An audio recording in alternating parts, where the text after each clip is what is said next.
Inside Press Box is presented by Live Casino and Hotel. Always live, always on. And every Saturday from 10 to 12, Stan the Fan has a baseball live stream broadcast where he bats around all manner of baseball topics. Listen to PressBoxOnline.com/radio and watch on Facebook Live, brought to you by Big Bats Cafe, located at the first exit over the Bay Bridge. It's like visiting Cooperstown, only with food. Check them out at BigBats.com. And welcome back into Inside Press Box. It's time to talk some Maryland football and men's basketball. Let's welcome in PressBoxOnline.com Terps beat writer Luke Jackson. And Luke, welcome back in. How are you?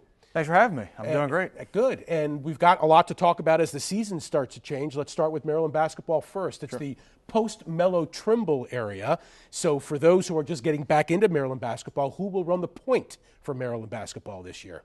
Well, this year it'll be Anthony Cowan for the most part, but a freshman in Daryl Marcel. He's a Baltimore kid. He went to Mount St. Joe. He'll run the point a little bit too. He'll be the backup point, at least to start the season. I think as the season goes along, I think Kevin Herter might play a little bit of point too, but those will be the two main guys, Anthony Cowan and Daryl Marcel. Anthony Cowan, he'll play faster than Mello did.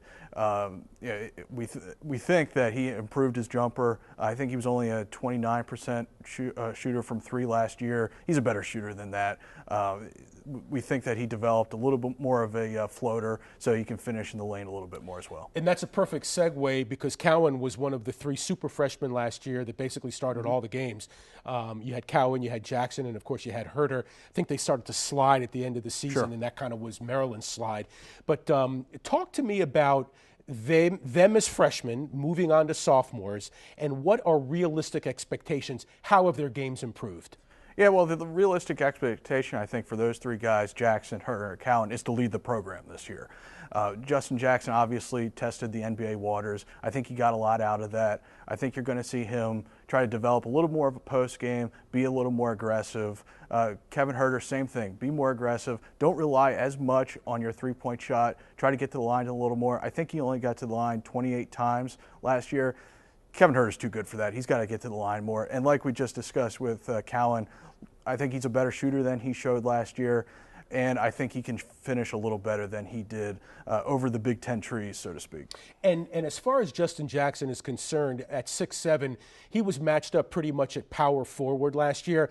But they do have some size and beef this year that are coming in. We'll talk about Obi and some of those guys in just a minute. He will more than likely move to small forward. Could that create some mismatch problems for him? Or not for him, but that he would be able to take advantage of?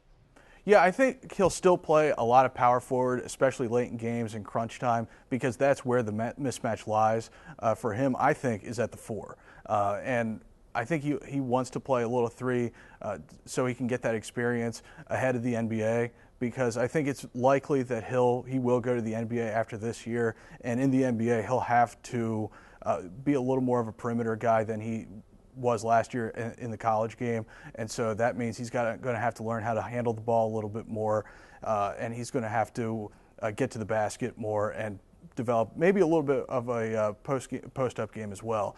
And so I think that'll help Maryland this year as well, because they have more size than they did last year. Bruno Fernando, I imagine, will probably start at the four. Right.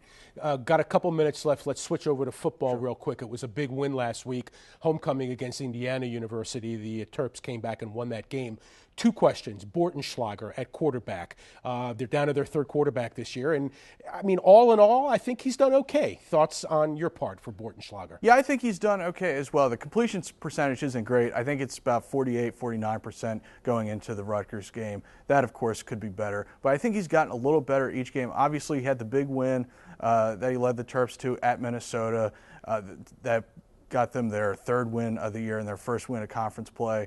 But I think as the season has gone along, you've seen him make more and more big plays, particularly at DJ Moore. It helps to have DJ Moore. He's an NFL wide receiver. Yep. Tavon Jacobs is another guy, nice receiver to have because he's fast, he can get open.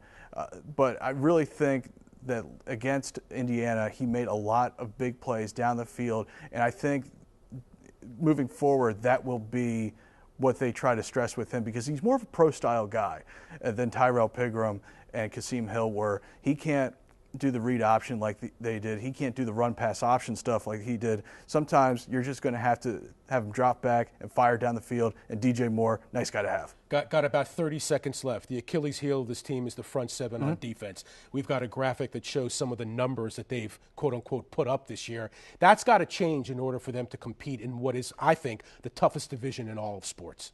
You're absolutely right, and it's going to take a lot of time to recruit the kind of guys for the front seven that they need. And what they really need are those edge guys that can do it all, and those are the recruits that are really tough to find. Those are the recruits that are only around campus for 3 years before they go to the NFL. The guys who can stop the run, set the edge, get to the passer, and cover. That's what they need. That's what the teams like Ohio State and Wisconsin have. Those are the guys that are really hard to find. And those are the teams they have to compete with. Luke, thank you so much.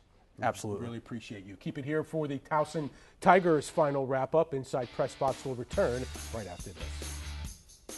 And many people know about Goodwill through donating clothes and furniture, but did you know that Goodwill also accepts vehicle donations? Goodwill accepts vehicles in running or non-running condition. To donate your vehicle to Goodwill, visit givetogoodwill.org or call 866-492-2770.